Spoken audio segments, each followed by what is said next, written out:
காட்டூர்வாசியான கந்தசாமி அந்த ஊருக்கு அடுத்ததாக இருந்த பயங்கரமான காட்டில் ஒரு ராத்திரி முழுக்கவும் தங்கியிருந்து வந்தான்.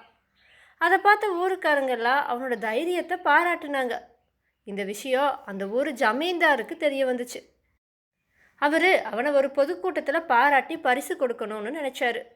அதனால் அவனை அழைச்சிட்டு வர சொல்லி தன்னோட வேலையாளை அனுப்பி வச்சாரு. அந்த வேலையாளு கந்தசாமியோட வீட்டுக்கு போனான்.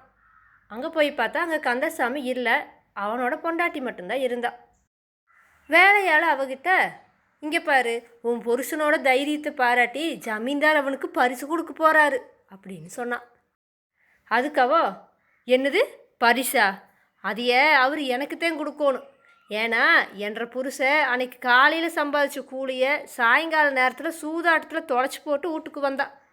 நான் அப்போ அவங்ககிட்ட பணத்தோடு வந்தால் தான் வீட்டுக்குள்ளே அடி எடுத்து வைக்கலாம் அப்படின்னு சொல்லி துரத்தி விட்டுட்டேன். எனக்கு பயந்து போய் ராத்திரி முழுக்க அவன் காட்டில் ஒளிஞ்சிட்டு இருந்துட்டு இன்றைக்கி காலையில் தான் கூலி வேலை செய்கிறதுக்காக போயிருக்கிறான். அவன் எப்படியுமே சாயங்காலம்தான் திரும்பி வருவா.